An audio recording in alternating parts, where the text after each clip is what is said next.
dejado su palabra y su Espíritu Santo para que tengamos las fuerzas necesarias y el entendimiento para caminar con Dios en la vida. Amén. Queremos darle una bienvenida especial a alguien que está con nosotros por primera vez en este día. A ver si yo digo esto bien. ¿Nebru? Oh, Neura. Neura Berigüete. Neura. Un nombre muy particular, no lo había escuchado antes. Bienvenida, Neura, es nuestra oración que ya Dios la esté bendiciendo y llegue a su casa bendecida en este día. Amén. Gracias por venir a compartir con nosotros. Aleluya. Entonces,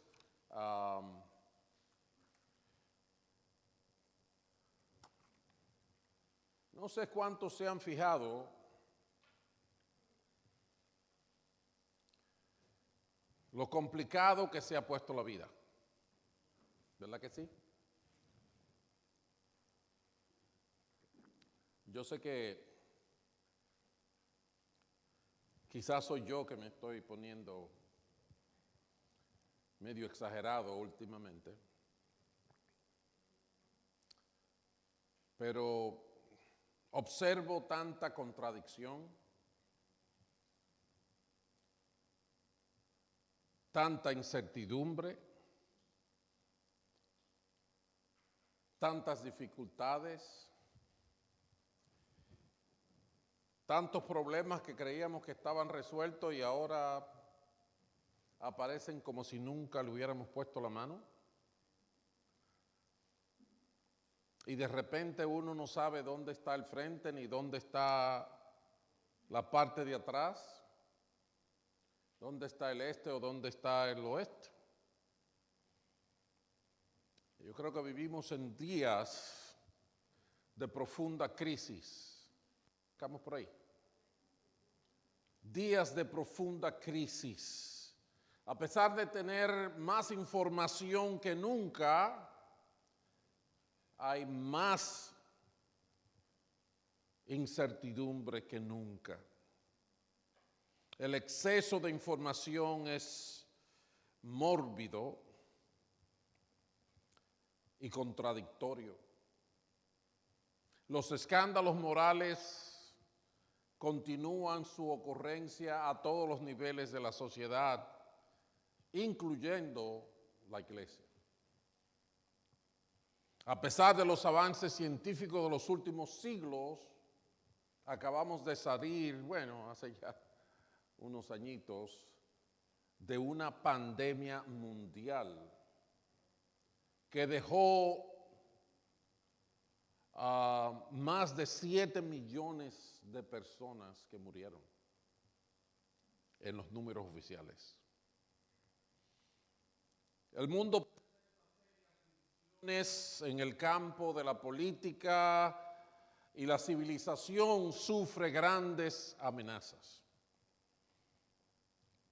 En ese sentido, a través de unas cuantas décadas, muchos líderes y personajes de gran influencia han expresado sus temores al respecto, porque la crisis es lo que estamos viviendo es real. No es que me picó un mosquito a mí y yo me estoy poniendo loco. Es que las cosas están complicadas. El secretario general de la ONU en el 2022 dijo: nuestro mundo está en gran peligro. Las divisiones se están profundizando, las desigualdades se están agravando, los desafíos se están extendiendo más rápido que nuestra capacidad de responder. El difunto Papa Francisco, que todavía están en esos menesteres, dijo en el 2020 en una encíclica que nos encontramos en la misma barca, todos frágiles y desorientados, pero al mismo tiempo importantes y necesarios, solos nos hundimos. Un expresidente de aquí de los Estados Unidos que todos conocemos, Obama, en un discurso en el 2020 dijo: estamos viendo una ola de desinformación, de tribalismo y de codicia egoísta que amenaza con destruir las bases mismas de nuestra civilización. El presidente actual de los Estados Unidos, en un discurso televisado desde la Casa Blanca sobre la crisis de COVID-19 en el 2020, dijo: estamos en una lucha contra un enemigo invisible. Esta pandemia es un recordatorio de que nuestra civilización es frágil y que debemos trabajar juntos para proteger a nuestras naciones, nuestras vidas, nuestros medios de vida. Y alguien de tiempos más anteriores, pero que todavía sus palabras suenan en las cortes de la vida, don Martin Luther King Jr. dijo: vivimos en una época de desbordantes logros científicos y técnicos, pero de vacíos morales. Ven, todos ellos, y hay muchos más, yo podría haberle traído muchos más citas de gente que tienen cierto nivel de influencia. Todos ellos reconocen que estamos en una época de profunda crisis humana y moral. Crisis humana y moral. A veces tenemos las herramientas que necesitamos, los recursos que necesitamos, pero yo no confío en él y él no confía en mí. Y la humanidad así no puede avanzar. En ese sentido, quiero hablarles del Salmo 73. Porque los salmos, algo que no se habla mucho, los salmos están divididos en 5 tomos, voy a llamarlos así. Dicen libros, voy a llamar tomos. Y cada tomo como un tema central. En el tomo 3, en el libro 3 de la Organización de los Salmos, realmente comienza en el Salmo 73. Y el tema del libro 3, de todos esos salmos, son salmos de crisis nacionales o épocas sombrías para el pueblo. En ese sentido, los versos 3 al 11 nos van a dar algunos detalles de cómo se ve la crisis manifiesta en este texto. Desde el versículo 3 dice: sentí envidia de los arrogantes, decía el salmista, al ver la prosperidad de esos malvados. Y ahí comienza la contradicción, porque el malvado prospera. Ellos no tienen ningún problema, su cuerpo está fuerte y saludable. Óigame, eso es una cosa que le dificulta la mente a cualquiera. El que anda haciendo daño tiene toda la puerta abierta, tiene todos los recursos y, ¿cómo se llama? Y yo aquí estoy que no sé qué hacer. Libres están de los afanes de la gente, no les afectan los infortunios humanos. Por eso lucen su orgullo como un collar y hacen gala de su violencia. Están que revientan de malicia y se les ven sus malas intenciones. Ellos se burlan, hablan con maldad y arrogantes oprimen y amenazan. Con la boca increpan al cielo y con su lengua se pasea por la tierra. Por eso la gente acude a ellos y bebe de sus palabras como agua. Hasta dicen, ¿cómo puede Dios saberlo? ¿Acaso el Altísimo tiene entendimiento? Fíjense cómo este salmo expresa una realidad muy parecida a la de nuestro tiempo y lo de muchos tiempos. Se había perdido el sentido común. Los malvados eran los que estaban bien. Los malos no padecen como los demás, decía en el versículo 5. El orgullo y la violencia son las prendas de los que prosperan. ¿Verdad? Lo que ellos escriben como prenda de su capacidad y de sus logros es orgullo y violencia. No ocultan la malicia y las malas intenciones. Eso es verdad. Estamos en los tiempos en que la malicia y las malas intenciones ahora son valores morales. Desafían al cielo y hablan como dueños de la tierra.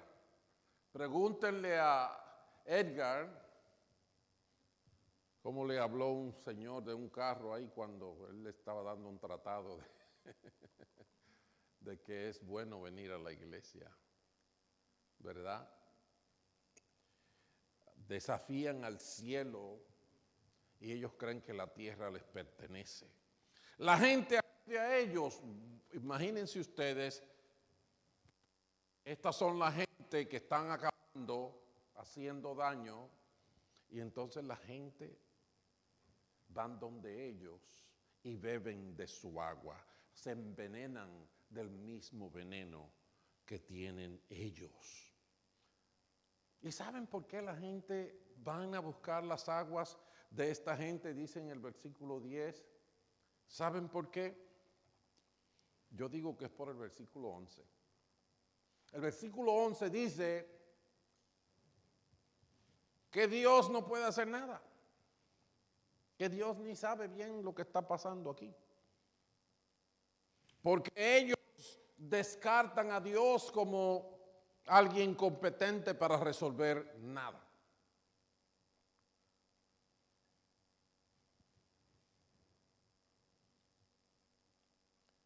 Dios no es competente, Dios no resuelve nada.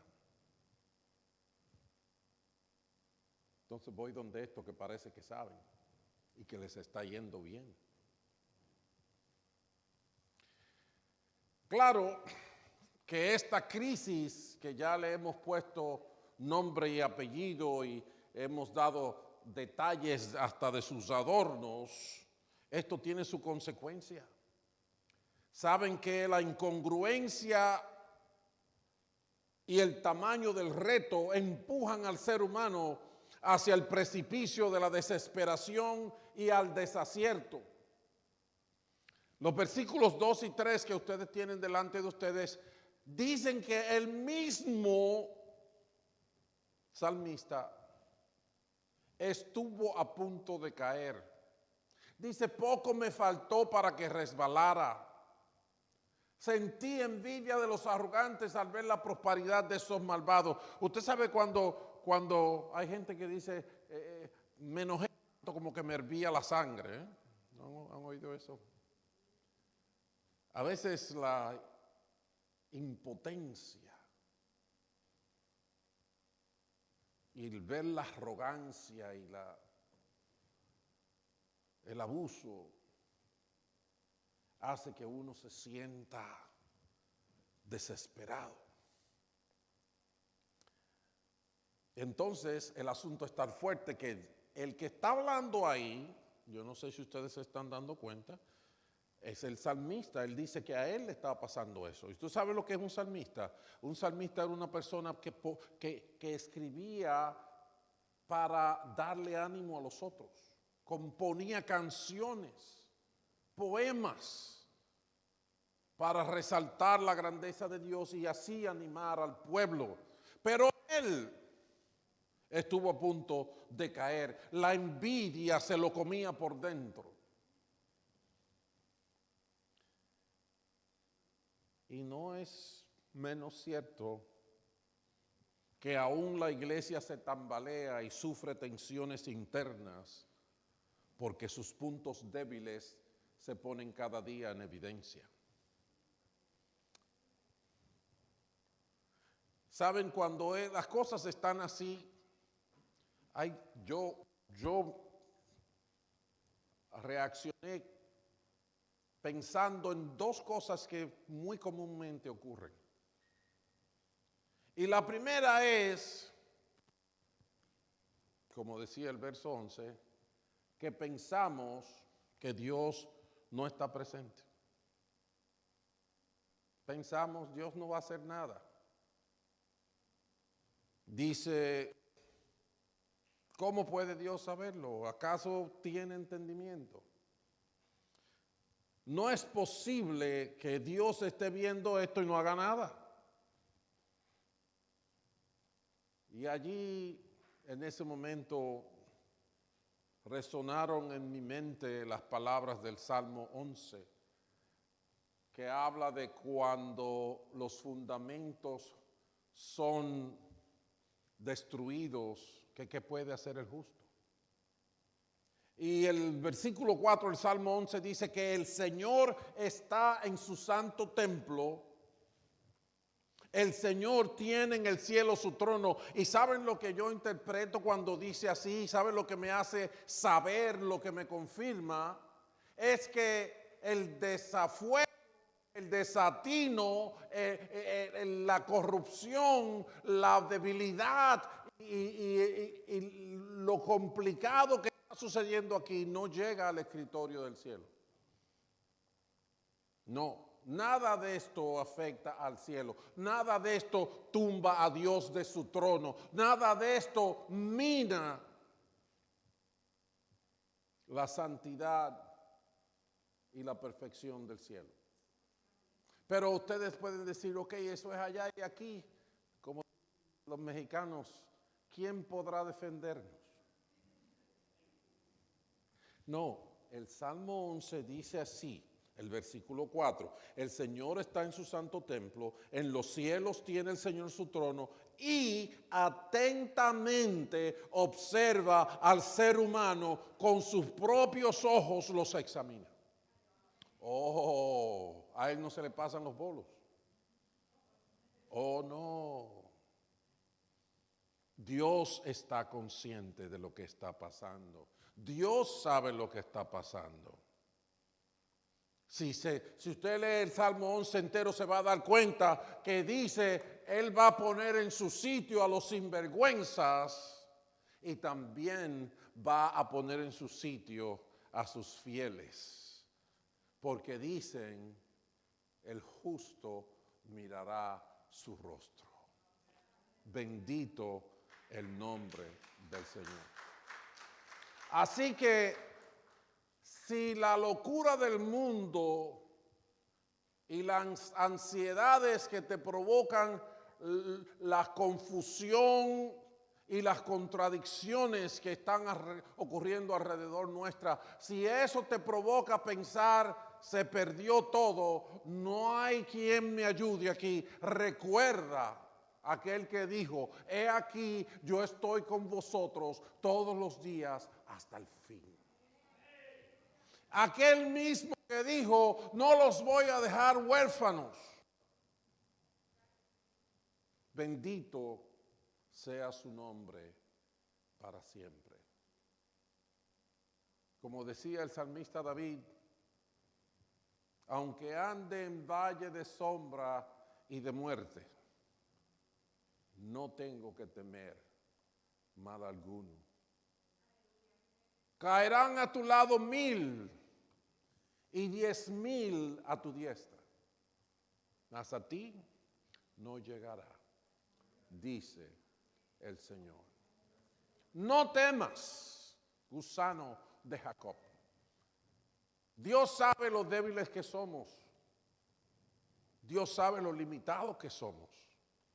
Y cuánto nos pueden intimidar todas estas circunstancias. Pero Él dice, no temas, porque yo te redimí. Yo te puse nombre nuevo. tú eres mío, tú eres mía. Cuando pases por las aguas, yo contigo estaré. Si por los ríos no te anegarán, cuando pases por el fuego, no te quemarás, ni la llama arderá en ti, porque yo, Jehová, soy tu Salvador. Bendito sea su nombre para siempre.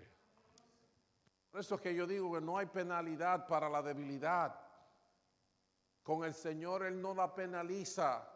Él dice, bástate mi gracia porque mi poder se perfecciona en la debilidad. Así que no pienses que Dios está ausente, porque no es verdad. No es verdad. El ángel de Jehová acampa alrededor de los que lo temen, de los que le temen. Él acampa alrededor de los que le temen y los defiende y los guarda. La otra cosa que yo digo que pasa muy comúnmente cuando nos vemos en medio de una crisis de la magnitud que estamos hablando es que tendemos a compararnos. Queremos transformar esto en un terrenal para ver si el enemigo por lo menos está más a mi nivel. Pero entonces me empiezo a fijar en el otro. ¿Y sabe lo peor que pasa? Que Dios demanda cosas de mí, pero yo digo, no, pero Luigi no está haciendo eso, yo mejor que él, entonces ya por eso estoy bien. El otro no se ve ni aparece. Oh, si él está así, yo estoy bien. Decía Josué, ustedes tienen que decidir a quién van a servir. Tienen que decidir a quién van a servir. Los reyes de la tierra se enseñorean de aquellos a quienes les sirven. Pero no es así en el reino de mi Padre. El que quiere dirigir tiene que servir. Y él no solamente lo dijo, él lo vivió. No podemos tratar de determinar nuestras vidas por lo que el otro hace. Es importante que entendamos, sí hay un criterio comunitario, corporativo en el reino de Dios. Sí es cierto. En verdad, todos somos hijos de Adán y Eva. No es verdad. Todos tenemos cromosomas y si nos chequean bien a todos algo, tenemos algo de Adán y de Eva porque somos familia. Uno no nació del mono de China y el otro del mono de Australia. No hay mono, el único mono que hay, que de donde sale el hombre, se llamaba Adán.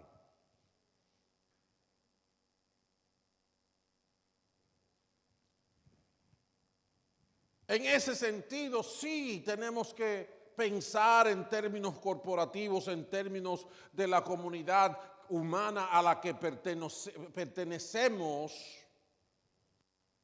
Pero tenemos que recordar que al alejarnos del plan divino, sucede toda clase de deformidad y por eso estamos plagados de vicios que trabajan en contra de los principios de amar a Dios y amar a nuestro prójimo. Y por eso estamos como estamos, por eso nunca progresamos y tal parece que pensamos con los huesitos de los pies. Eso era una canción dominicana de un cómico. Pero es verdad. Necesitamos recordar que los otros no determinan la realidad, quien determina la realidad es el que creó los cielos y la tierra. Muchas veces lo que estamos viendo no es ni siquiera cierto. Miren lo que veía el salmista, que los malvados no trabajan. ¿Que no trabajan? Pregúntele a los ladrones si no trabajan. Pregúntele a los tramposos que hay en el mercado de valores, en la política, si no trabajan. Si no trabajaran, no los agarraran. Pero tienen que trabajar, porque la maldad no nace en árboles, las hacemos nosotros. ¿Entienden eso? Entonces muchas veces ni siquiera tenemos una percepción clara de la realidad. No tenemos una percepción clara de la realidad. ¿Y saben dónde paran las cosas? Bueno, el mismo salmista dice, yo estuve a punto de caer. Y yo me pregunto, ¿cuántos de nosotros hemos caído o estamos en la orilla del precipicio?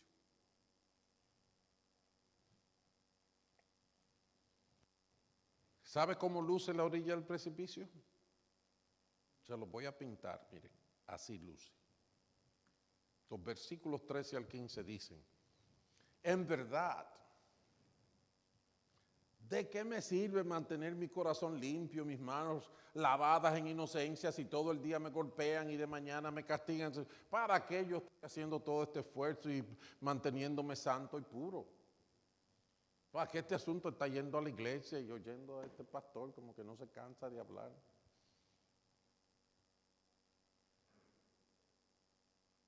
Que no esto, que no aquello, que hay que hacer esto, hay que hacer aquello.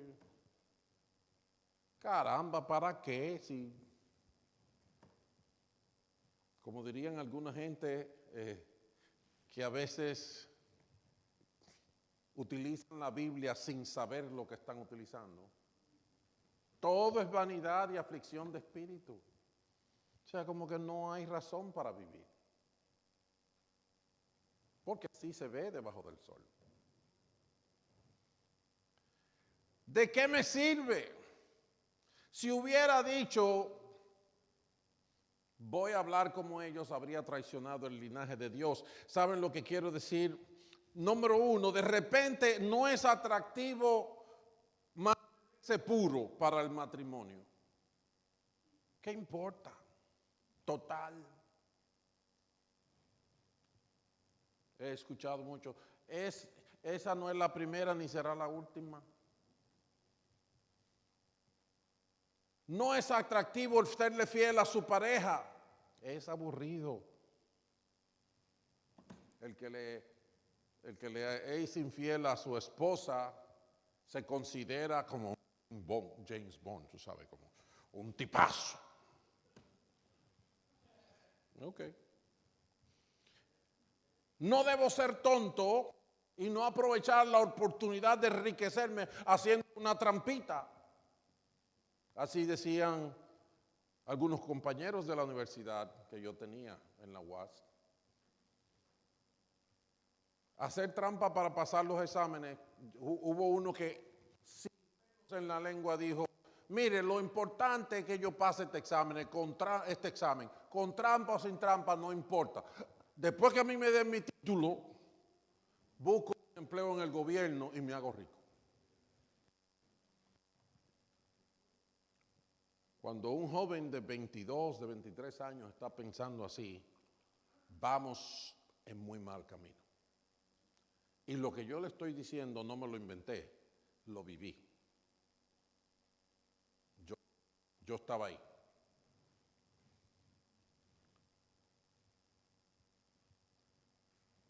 Gracias a Dios que el salmista escribió esto después de haber ganado, después de haber pasado su problema, Porque en el versículo 15 dice que si él hubiera dicho voy a hablar como ellos, realmente iba a traicionar al cielo, a la tierra y a todo lo bueno.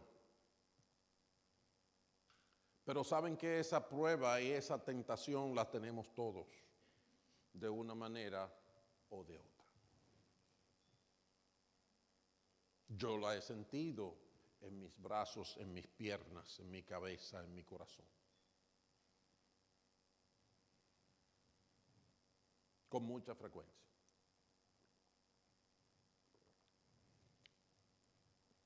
¿Cuán importante es saber tu identidad en Cristo? Tú quieres tener valor, tú quieres tener significado, pero lo quieres tener en el mundo. Lo quieres tener en la televisión. Lo quieres tener con fama. Lo quieres tener con comodidades. Así no fue que lo tuvo Jesús.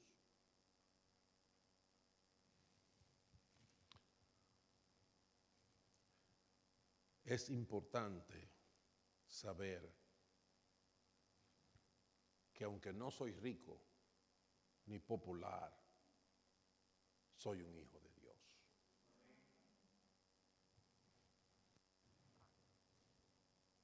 Y en ese sentido necesitamos entrar en buen juicio.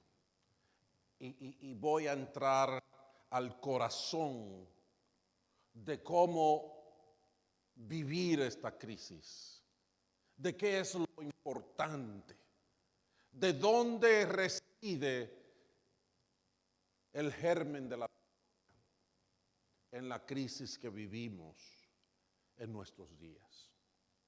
Y lo digo por la palabra de Dios.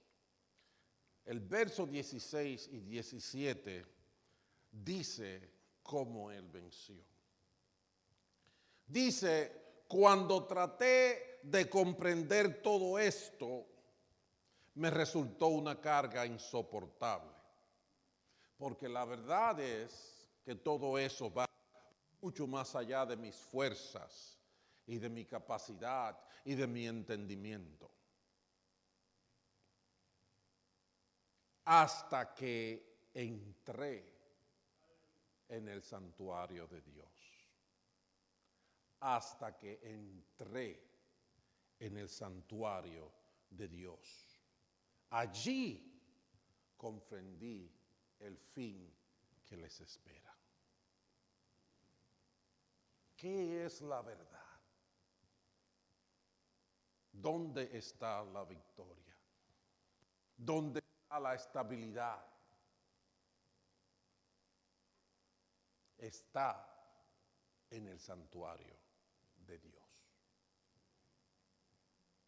¿Y qué es el santuario de Dios en términos más simples para nosotros?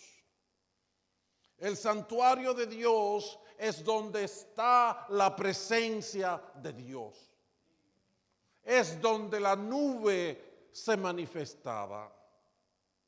Es donde podemos encontrar al que lo hizo todo y al que tiene dominio de todo.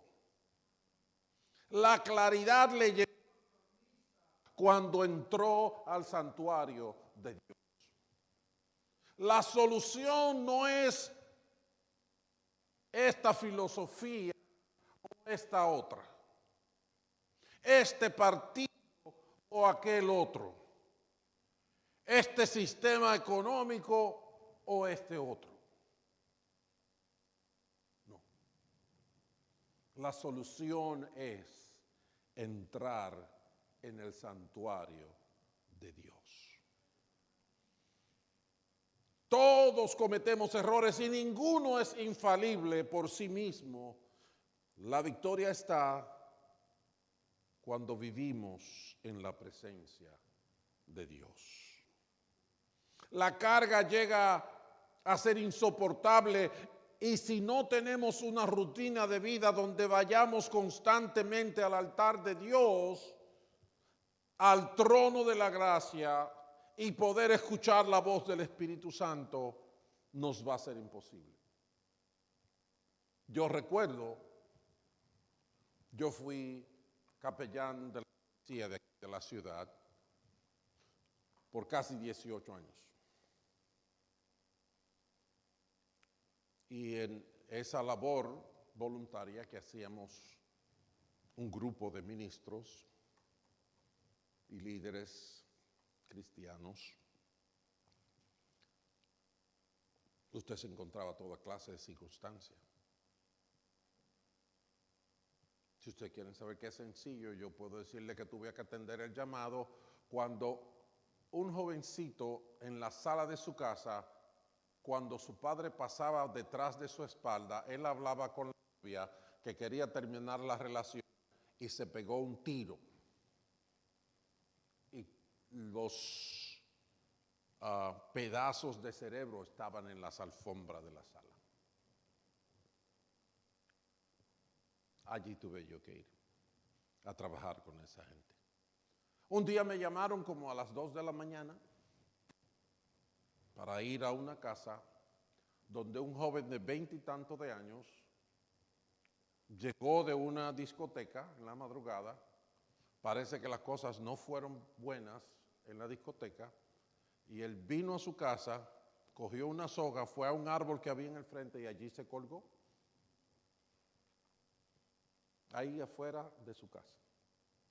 Los padres durmiendo en la casa. Y puedo darle toda clase de situaciones. En 18 años uno puede ver muchas cosas. Y una vez nos entrevistaron a los que estábamos dirigiendo en ese tiempo el cuerpo de capellanes, y me entrevistaban para la prensa y me preguntaron cómo me puedo mantener ante todas las cosas que uno tiene que trabajar. Quiero que usted sepa que los mismos policías nos decían muchas gracias al grupo, no a mí, al grupo. Nos decían, nosotros no podemos hacer el trabajo que ustedes hacen. Es cierto que tampoco nosotros podíamos hacer el trabajo que ellos hacen. Pero no es fácil. Y cuando me dijeron eso, yo dije, bueno, le voy a decir que la única cosa que puedo decirle es que tengo que sacar tiempo para estar en la presencia de Dios. Necesito mantenimiento espiritual. Necesito ir al taller del maestro a que me apriete las tuercas, me engrase las bisagras.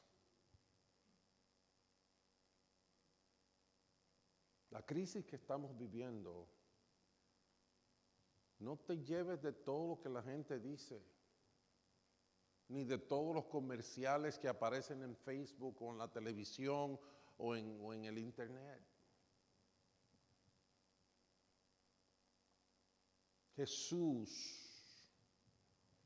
El Señor Jesús dijo, no los voy a dejar huérfanos. Él sabía que lo necesitábamos. El problema es cuando yo me siento mejor yendo a la casa de Héctor o yéndome a beber 2 tragos por ahí, en vez de ir a la presencia de Dios. Yo creo que la palabra enseña que una de las razones por que tenemos que congregarnos es para soportar las cargas los unos de los otros. Sí, lo dice la palabra, pero tu vida y tu victoria para la crisis del mundo actual solamente la vas a poder conseguir si vienes a la presencia de Dios. solamente en la presencia de Dios. Necesitamos desarrollar un sistema de vida, óiganme, hermanos cristianos de esta iglesia. Necesitamos tener una disciplina de vida donde tengamos una rutina para ir constantemente al altar de Dios. En el altar de Dios vamos a tener comunión con Dios.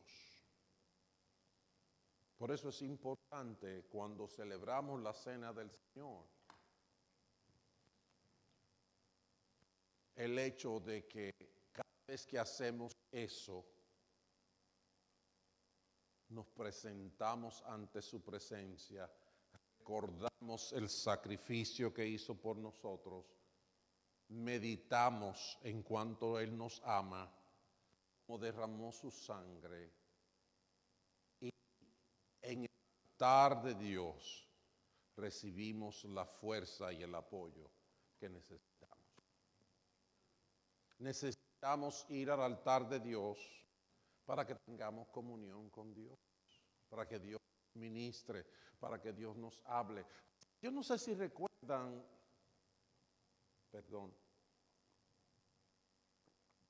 que Moisés tuvo que bregar con un pueblo bien complicado, cabeza dura, como decimos los dominicanos. Y cuando Moisés se iba para allá y Dios estaba enseñándole a él y transformándolo a él, ellos estaban aquí abajo haciendo ídolos de metal. Cuando Moisés bajaba, transformado hasta físicamente, lo que se encontraba era con este lío.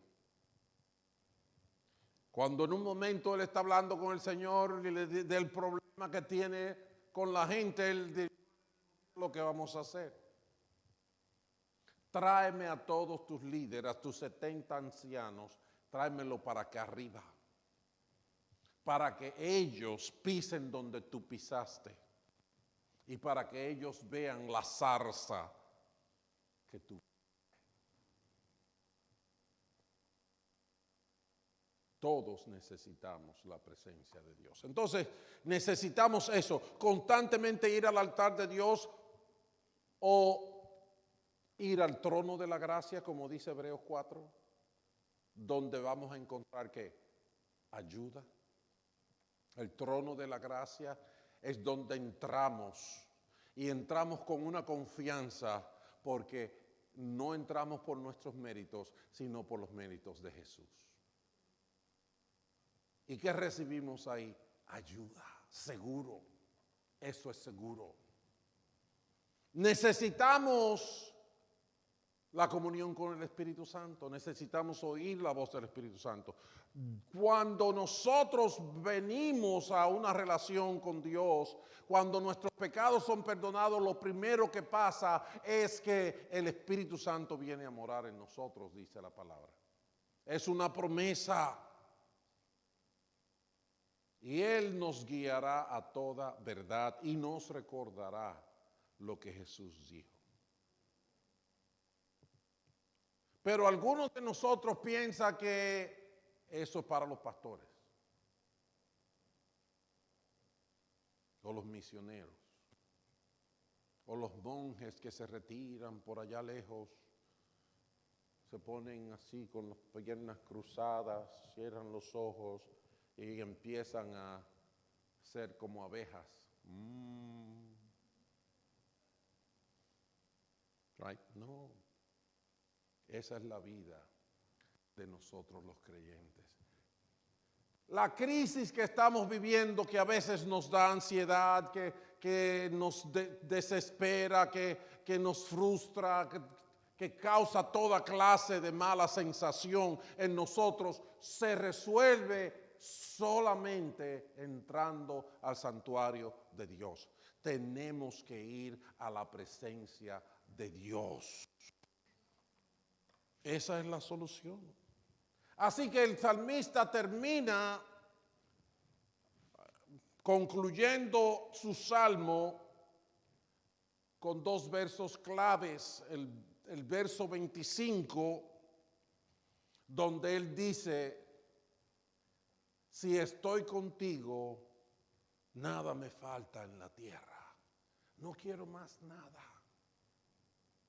Si estoy contigo, se arreglan las cosas, el mundo se esté cayendo en pedazos. Si estoy contigo, ya nada quiero en la tierra. Y el último verso del Salmo es el 28, donde él dice, para mí el bien es estar cerca de Dios. De hecho, del Señor soberano, he hecho del Señor soberano mi refugio para contar todas sus obras. En vez de entretenerme con las malas noticias y los chismes y los pleitos, las estupideces, debo de refugiarme en el Señor y empezar a recordar las obras del Señor. El diluvio. Él abrió el mar rojo en dos. Él paró el sol. Él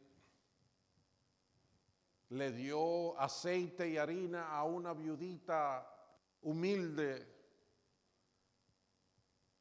de la nada, para que no le faltara. Él le demostró a los fanáticos de Baal que solamente hay un Dios en el cielo y en la tierra. Él le tapó la boca a los leones cuando Daniel, su hijo, estaba ahí. Y albergó a Sadrach, Mesach y Abednego en medio del horno ardiendo, donde él estuvo con su propia presencia y ni un pelo de su cabeza se quemó. Y podemos seguir hablando del cruce del Jordán, de agua de la peña, de carne de las aves, de lo que usted quiera. Y nuestras mentes nos van a entrar en esta decadencia y en esta tontería de estarme fijando en lo que el otro tiene o no tiene y en lo imposible que es para mí solucionar el problema que está allá afuera. Y en mi debilidad que me aqueja. No, vamos a contar las obras del Señor. En su presencia hay plenitud de gozo. Bendito sea su nombre para siempre. Así que, mis hermanos, no hay la menor duda de que la humanidad está en crisis. Ninguno de ustedes, ninguno de nosotros lo duda. Demasiadas cosas están claras y muchas cosas que están claras son rechazadas. Los hombres nos hacemos arrogantes y burlones. Parece que el malvado se sale con la suya y el justo no es reconocido, aunque se sacrifique. Nuestros sentidos están en modo de alerta por las tantas incongruencias y necesitamos encontrar un refugio de paz. Antes íbamos al médico y cuando entrábamos ahí le quitaban los dolores a uno. Que después uno no podía explicarle al doctor bien cómo era que le dolía, porque como el susto le hacía que se le quitara el dolor. Eso era especialmente ocurría especialmente cuando usted iba al dentista, ¿verdad? Del diente se le quitaba el dolor desde que usted entraba.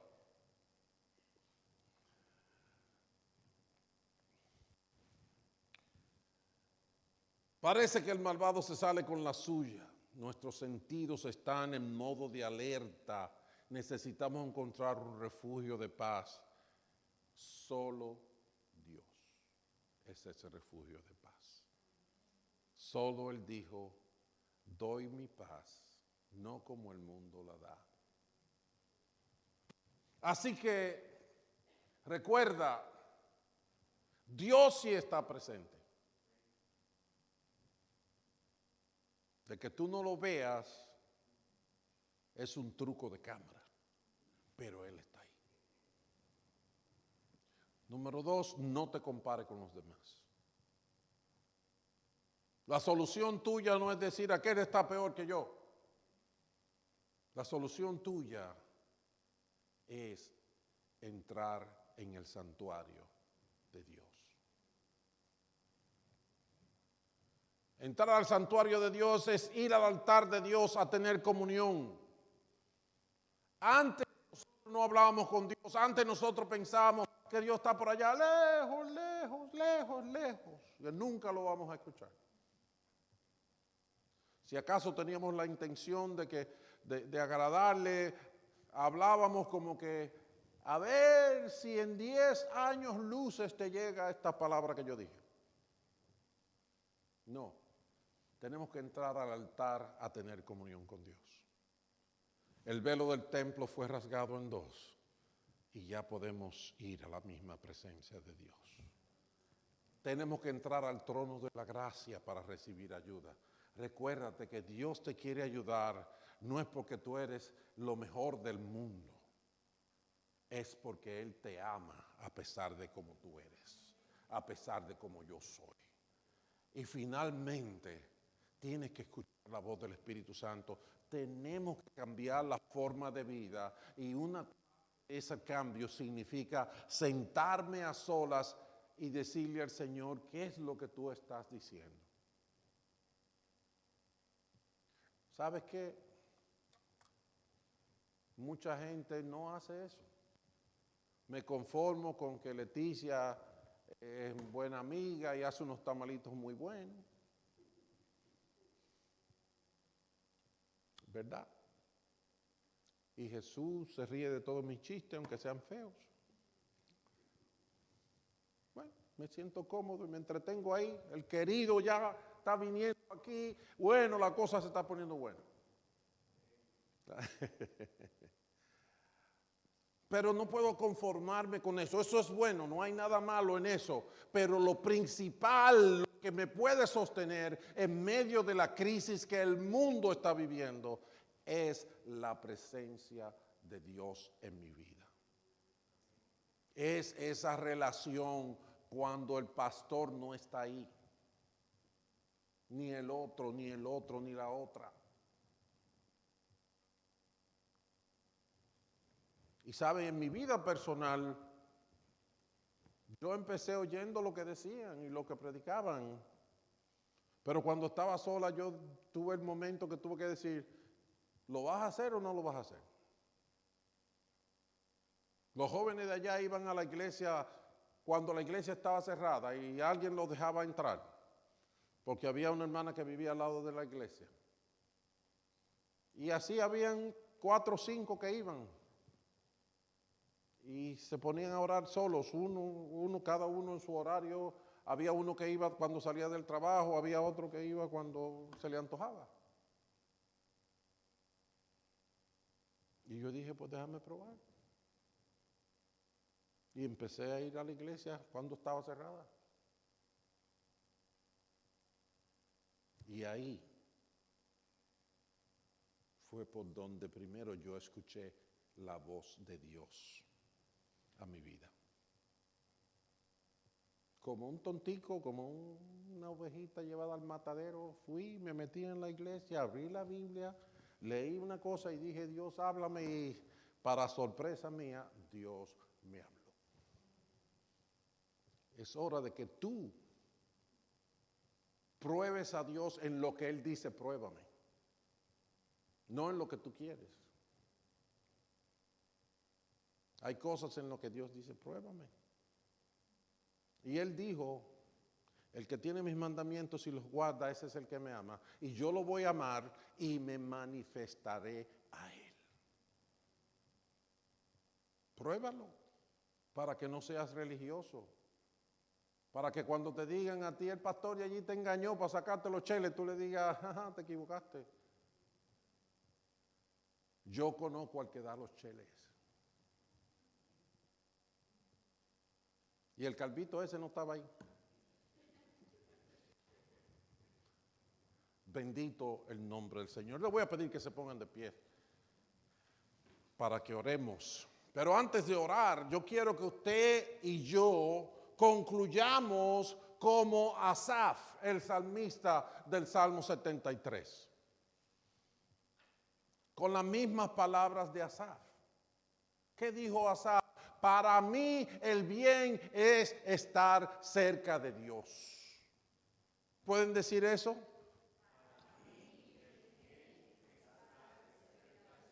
Eso es.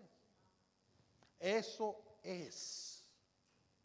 Bendito sea su nombre para siempre. Así que vamos a leerlo entero. ¿Ok? Vamos a decirlo todos juntos conmigo. Para mí el bien es estar cerca de Dios. He hecho del Señor soberano mi refugio para contar todas sus obras. Bendito sea el nombre del Señor. Vamos a darle un fuerte aplauso al que vive y reina por los siglos de los siglos. Padre, tú eres el Dios soberano. Tú eres nuestro refugio, tú eres nuestro amparo y fortaleza, nuestro pronto auxilio en la tribulación. Por lo tanto, no temeremos aunque los montes se traspasen al corazón de la mar. Aunque la tierra tiemble, Señor, te vamos a adorar. Bendito sea tu nombre para siempre. Aleluya. Aleluya. Así dice el Salmo 46. Dios es nuestro amparo, nuestra fortaleza, nuestro pronto auxilio, nuestro pronto en la tribulación,